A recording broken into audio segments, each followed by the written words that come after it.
It's another edition of Time About the Movies, and today we're taking a look at the three films of Labor Day weekend, August 31st, 2007. And on this particular weekend, we're celebrating another holiday not named Labor Day, as Rob Zombie takes a slasher film classic and updates it for a new generation. We also have a ping pong comedy, which is made by the guys who gave us Reno 911. Does it mean it's going to be a good movie? We'll wait to see what happens. And Kevin Bacon stars in a new version of Death Wish with a very different name, but when you see it, it's pretty much a modern version of Death Wish. But before we get to those movies, though, let's delve into the biggest new release of the weekend, which is, of course, Rob Zombie's new interpretation of the classic horror franchise, Halloween.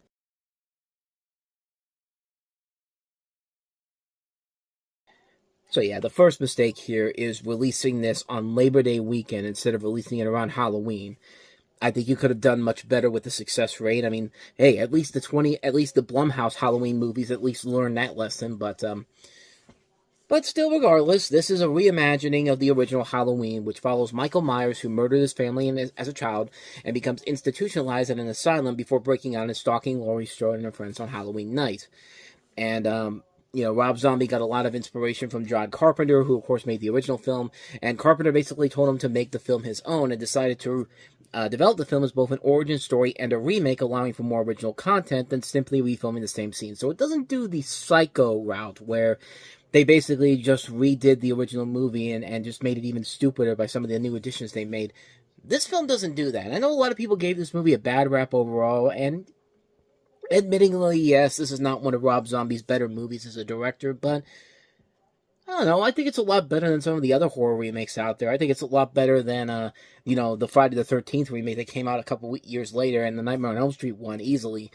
Yeah, it's definitely got a lot of flaws to it, especially considering that, you see some of the early signs of Rob Zombie using his wife, Sherry Moon Zombie, as kind of the focal point of this film more than Michael Myers, but that's not completely in this movie, but you see the little glimpses of what would eventually become in the second Halloween movie. We'll get to that later on, but that movie's much worse than this. This one does a pretty good job of recapturing the magic of the original Halloween. I think everybody's in their roles very well. I think having Malcolm McDowell play Dr. Loomis is a great replacement for Donald Pleasence. I mean, he just is so perfectly cast in that role.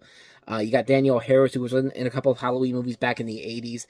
Bill Forsythe's in here. Brad Dourif. Tyler Mane is Michael in this movie when he's all grown up. I mean, there's a lot of really good recognizable names in here.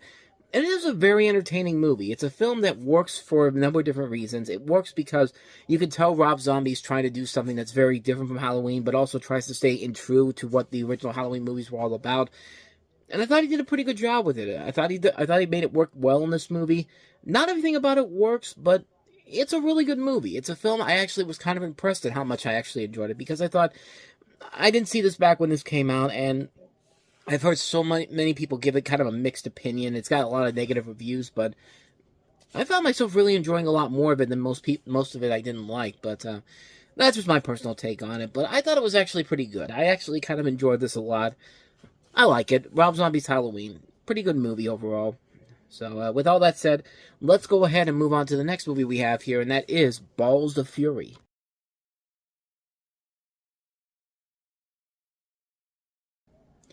So in the unsanctioned, underground, and unhinged world of extreme ping pong, the competition is brutal and the stakes are deadly. Down and out, former professional ping pong phenom Randy Daytona, played by Dan Fogler in his first leading role, is sucked into this maelstrom when FBI agent Rodriguez, played by George Lopez, recruits him for a secret mission.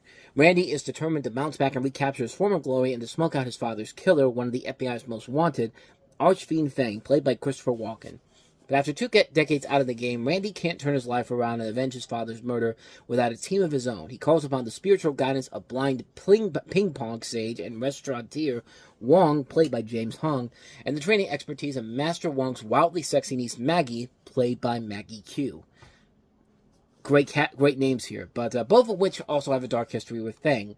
All roads lead to Fang's mysterious jungle compound and the most unique ping pong tournament ever staged. There, Randy faces such formidable players as his long-age Olympics opponent, the still vicious Carl Wolfstock, played by Thomas Lennon. Can Randy keep his eye on the ball? Will he achieve the redemption he craves while wielding a paddle? Is his backhand strong enough to triumph over rampant wickedness? You really get that invested in this movie, because I tell you what, this is a film that had the potential to possibly be really, really funny and really stupid. Something on the lines of something like Beer Fest, but no. Sorry to tell you this, but this movie is anything but that. This is a film that is just so boring, so lifeless. It's not funny, it's not creative. And this is from the guys who gave us Reno 911, Thomas Lennon and Robert Ben Garant.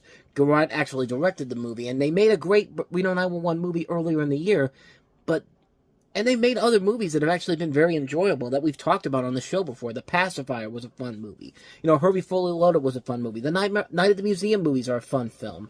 But this just feels like they just kind of are just running out of ideas, and they had no idea how to make this movie work. And it doesn't help that the casting, for the most part, is not very good. Dan Fogler is not a very convincing leading actor. Christopher Walken, as much as I like him, he is really phoning it in as the villain in this. Like, there's a whole lot of great talent all across the board here. You got all these notable names in here, but they're not really given anything funny to do. They're just there to be like stock comedy characters and just do stuff that they think is funny, and then that's it. I mean, there's nothing clever about this movie whatsoever. There's stupid elements here. Like, you could make stupid funny in a clever way, and this movie has none of that whatsoever. I couldn't believe how bad this movie was, especially with the guys behind Reno 911 working on it, because the guys who do Reno 911 are absolutely hilarious. But here, it's just not there, man. It's just a bore. Like, there's so many points in this movie where you think the movie's finally going to come to an end, and it's just like, nope, we got to add another climax to this. Nope, we got to add another climax. It's just like, it just goes all over the place, and it just feels like, you know, like there's just nothing there. It's just a bland, boring film that has nothing of value whatsoever. It's not funny. It's not creative. It wastes a good cast overall in here. It's an unbridled mess of a film. I couldn't believe how terrible this movie was, and yeah.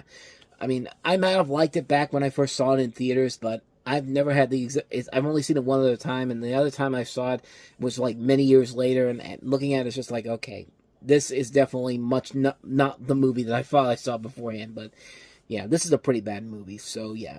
You can avoid Balls of Fury like the plague. It's a terrible movie. Such a major disappointment all across the board. So, with that said, let's go ahead and move on to our last movie here, and that is Kevin Bacon in Death Sentence. This is Death Sentence, which, yeah, I said this was literally Death Wish, and I'm not even kidding. This is a film that is literally Death Wish. It's made by the same person who wrote the original book of Death Wish, even though this is unconnected to the previous Death Wish film series, but it's friggin' Death Wish, man.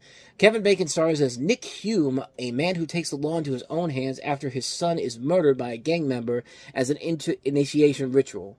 Hume must then protect his family from the gang's resulting vengeance, and it's based off of a sequel to the original Death Wish novel by Brian Garfield, this is based off the original novel, and they could say that it's not connected to Death Wish, but it's the same friggin' movie, man. It's literally the same movie, except much more blood, much more gore, and no clever commentary to it whatsoever. Unlike the original Death Wish movie, which was actually pretty good, which was really good, I should say, and surprisingly, the Bruce Willis remake that came out about 7-8 years ago, which was the one with Eli Roth directing it.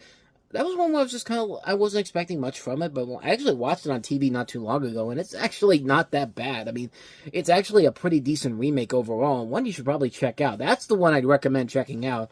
This just feels like a movie that's trying to be something different from the original Death Wish, but it just fails on so many levels to do so. Kevin Bacon is not threatened in this movie whatsoever. There's just nothing that intense in this movie, and like I said, it's way too gory and violent for stupid reasons whatsoever. This is made by the same team that did Saw.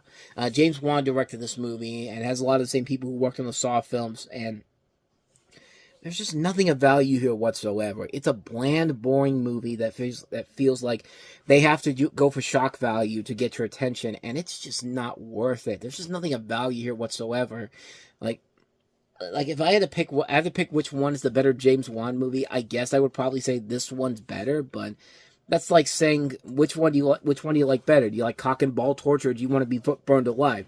Either way, it's not gonna hurt. Either way, it's not gonna feel good on me. It's gonna feel extremely painful. But I guess I gotta take the one that's at least the least uncomfortable. And I guess in this case, it's this movie, and it's just like, yeah, there's just nothing about it here that's worth it in the end. But it is the better movie that came out from James Wan this year, and it would take a couple years before he eventually became the director that we know him to be today. But other than that, though, yeah, this movie sucks. This is a terrible movie, a complete waste of time.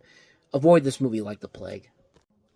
And so, with all that said, we wrap up another edition of Time About the Movies. Now, the next time we meet, we've got 3 movies to start off the month of September. We have James Mangold's remake of 3:10 to Yuma, starring Russell Crowe and Christian Bale. Clive Owen starring in the action comedy Shoot 'Em Up with Monica Bellucci and Paul Giamatti.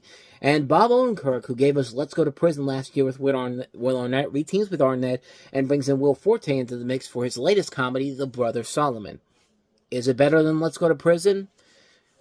We'll save that for next time around. But we got those 3 movies coming up on the next episode, so be sure to check that out. But with all that said, thank you so much for watching. And if you want to see more videos like this, please go ahead and hit the playlist on the next page. And also check out the video I've started working on here, which this is basically just the first 3 episodes of Time About the Movies we ever did back from the month of January 1989. I've compiled them together into one video. There's also another video out there with the best and worst movies of 1989, which is another clip show compilation video. So if you want to go check that out, go ahead and hit that on the next page. But also don't forget to hit the like button, subscribe button, the notification button, and the bell, because you get updates on when new videos come out, and we do post here every day. Now, with all that said, I am off. I will see you guys next time, and until then, as always, take care.